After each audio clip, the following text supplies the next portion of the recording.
Hey guys, how's it going today? Today I'm going to show you a slightly different video. It is more geared towards the players who are lower level and maybe don't have as much money for those higher skilled or higher making methods. But this is going to show you the full extent of what you can do with very minimal gear and stats. You need 70 attack, 70 range, and 70 mage to equip the Black Salamander. Now, the Black Salamander used to be used significantly more, but it kind of lost its light after Trident and a few other things came up. But a lot of people don't realize it's just how cheap it is to use. So if I remove this and this Harlander Tar, go in here. So the Black Salamander itself costs 227 GP, and it uses 1 tar per attack, which is only 3 GP. And you compare that to something like Trident or Ibn Staff or anything like that, it is 195, 200 GP cheaper than using those methods. And that adds up significantly considering most of your time is spent maging. Additionally, with the Black Salamander, you have all 3 attack styles. You got attack, or melee, mage, and range. You can use all of them. You're only going to be using these 2 though. You won't be using the range at all. And then you also won't be using the mage or the melee. You can switch to a Dragon Scimitar and Dragon Defender. If you have 70 attack, you most likely have a Dragon Defender by now, which is why I'm going to include that. If you don't, just go get it. It's going to save yourself so much time. So in total, if I unequipped all this gear, you could use climbing boots. I just haven't done the quest on this account. They're the exact same strength bonus, just slightly higher defense for rune boots. I unequip all this gear. Mage Cape takes 2 seconds to do. You just have to beat that one guy who's very easy, so I recommend you just get it. You can use anything else though. If you have Fire Cape, you can use that, Obsidian Cape, anything like that. It was just the cheapest cape that I could find. So if we add this all into the price checker here, you're going to see just how cheap this entire setup is. So 172k for the entire setup. That's just absurd. And then obviously you have the ammunition, which is about 3 GP each, and so if I remove that, I don't have any free space, but all this here is only 800 or 8,600 GP. So like I said, incredibly cheap. You don't have to be this cheap. I just want to see how cheap you could really get with the setup and still be effective. Obviously, if you have things like rune gloves or anything like that, it would be better than combat bracelet. But like I said, I tried to go for the cheapest and most available method that anyone could use. So I'm going to hop right into it, show you how to do the kills. Looking at my stats, you will see that I do have slightly higher. I have 75 range, 75 mage, and 99 strength. But if you're using a normal count, just use super attack and super strength to boost up, and you should get very close to that strength level. I'm not going to be using for this, but I will keep it into consideration with the calculations. So I'll just keep these in my inventory, and then fill the rest up with sharks. Bring Barrows tabs. Also, I would recommend you use Ardoin Cape if you have it. I'll show you a method how you can cut down on your prayer pot usage, because your damage is going to be lower. You're going to be using a lot more prayer, so we'll show you the method there that ends up using significantly less prayer and saves you a lot of GP in the long run. So let's just hop right into it. So to start off, you're going to use your Barrows tablet to teleport right in, and then you're going to go and start off with Darok. And so with Darok, you're going to be using the mage attack because he has very low mage, and you're going to hit even with like negative mage bonus. So I have negative 19 mage. Even with negative 19 mage, you'll still hit very consistently on him. So you just come over here, dig, search the sarcophagus, and you'll find him there, and you start attacking. You may want to make sure that you start by praying melee. He's going to hit you quite hard. If you don't, he won't use any other attack styles, so it's just very easy. You just sit back and wait for him to go through. And as soon as he does, just leave. And you can see there, just on the first one, we used 16 prayer points, and then we're going to go over to Aram. On Aram, you want to use your best melee weapon you can. If you don't have a Dragon Scimitar, Rune Scimitar works as well, or you can also just use the Scorch option on the Black Salamander. But obviously, melee is free, and if you have a Dragon Defender, it is better to use that. So, usually you'll boost up now, but I'm not going to, so you should have about the same stats as me. And then you're just going to attack Aram. You want to make sure you pray mage.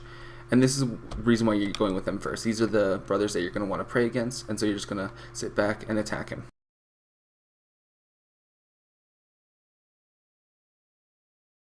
And there we go, he's all dead. So let's head out of here. And we still got 14 prayer left. Now, so this is the method I'm going to be showing you. So if you did run out of prayer potions can be quite expensive. If you have the Ardoin Cape, what you can do to save some money is teleport to the Ardi Monastery and heal up on the mantle there. The other option is, which may not work as well, is you can go to Clan Wars quickly and just run and replenish your prayer here. And the reason is one Barrows tab costs about 2.6k, one prayer potion or 2 prayer doses about 4k, 5k. And so by doing this, you're actually saving money, and it doesn't actually take that long, and you also will heal up your health as well. And if you use the Dragon Dagger on Aram and you spec them out, you also will replenish your spec there. So now we just go over and we're going to go head over to Carol's. And with Carol, you're going to use the mage option again. And so let's just go in. Against Carol, you'll want to be praying range attack, and then you just sit back and let it go to work. This one may take a little bit longer, but rest assured, oh, switch to mage, there we go, not range. Okay, so yeah, rest assured, it may take a little bit longer than others, but it's going to be really easy no matter what.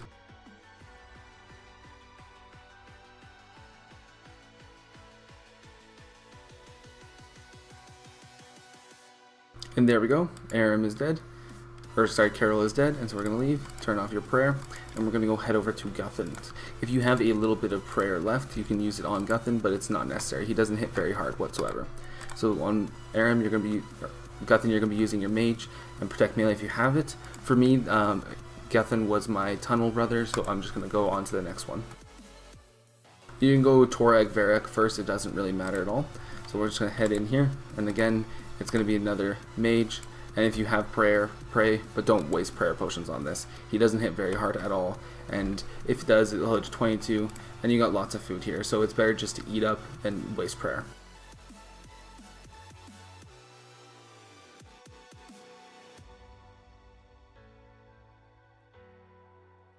And then you just head out, and then we're going to head over to Varrock. So what to do, same thing, you just dig on top of the hill, search the sarcophagus, and there you go, and just attack Varrock. Again, you're just going to attack with mage, and you're just going to sit back. If your health gets low, don't be afraid to heal up. They can't hit very hard, so you don't have to worry about them comboing you out or anything like that. And you just sit back and relax.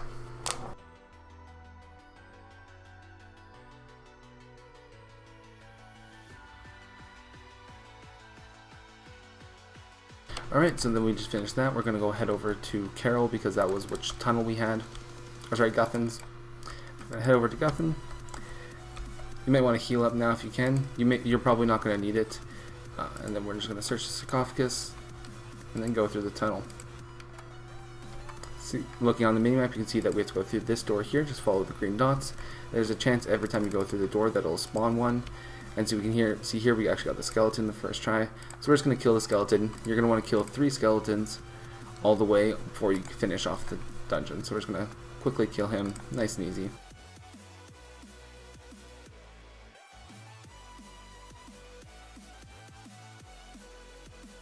And we go through the door and Guthin appears. We'll just heal up a little bit because we are a little bit low, but he's not going to do much damage at all.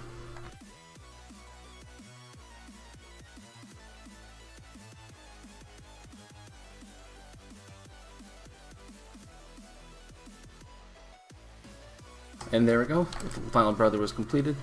So now we're just going to try and get to the middle room.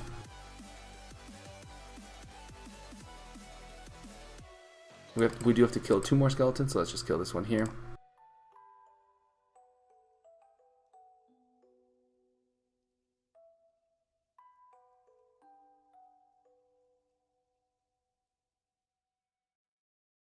There we go, run through, just ignore everything else.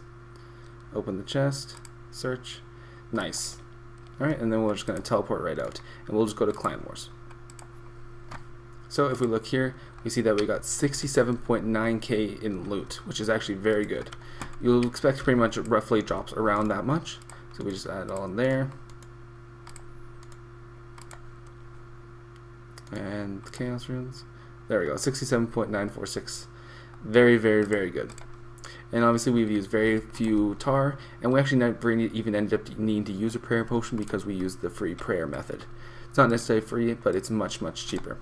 You just want to bring it just in case it uses a full amount of prayer and nothing more. And then when you come back, you can leave the runes in your inventory actually. That's what I tend to do, and the gold, because those are drops that you're going to be getting the most. Grab some sharks. And then we're just going to head over to the portal here. And then when you get to the portal, you're just going to teleport back and your stats will be completely restored. There you go, absolutely full, and then you just rinse and repeat. I'm going to quickly tally it up and see how long it took. Alright, so I quickly tallied up all the supplies that would be used. So I had taken into consideration that you would be using 1 super strength and 1 super attack sip, as well as maybe 1 prayer potion. The reason there's 3 Barrows teleports is because that's assuming you're using the prayer teleport method, where you go to Clan Wars or you go to Kandarin Monastery to replenish your stats, which significantly reduces the cost from prayer potions. As you can see here, the cost of 1 prayer potion is more than all of the Barrows tabs combined.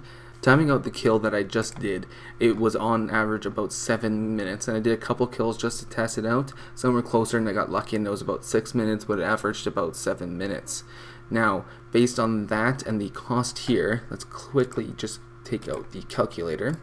So if you're getting, let's say, 7.5 minute kills, so just to be safe. So 7.5 minute kills, and that would be about 8 per hour. And so the average loot from a Barrows chest is actually 100k when you take into consideration all the items that you could possibly receive. Now, this doesn't mean you're always going to make 800k every hour.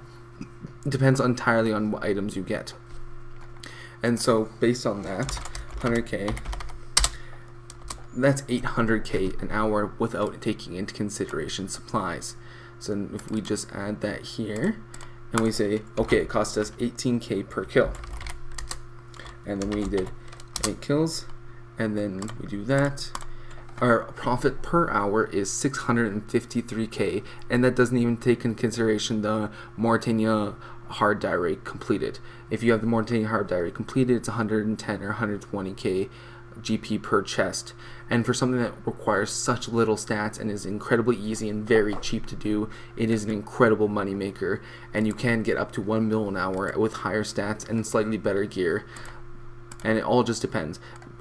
The Black Salamander is really underrated. It got overshadowed by things like Trident and Ivan's Blast, but a lot of people don't take into consideration the cost on things like that. So if we go over here and compare it, so it used only 77 Heartlander tar, which was 231k.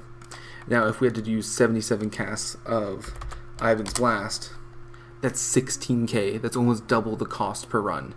And when you average that out, so if you're using 77 casts per run, and so 77 casts per run, and it each is 16k, so 16,800, and you're doing 8 runs an hour, that's 134k an hour in runes. And not everyone can afford that. And with gear like this, obviously I kind of exaggerated certain things. Like, a lot of people are going to have better gear than this. I just wanted to make it as low budget as possible. With less than 200k in gear, to be able to make up to 600k an hour is insane. And it's definitely worth trying out for those people who have decent stats, like 70 range, 70 attack, and 70 mage is all you need. So thank you guys so much for watching the video. I hope you guys will try out this method and let me know how it works for you. And I'll see you in the next one. Take it easy.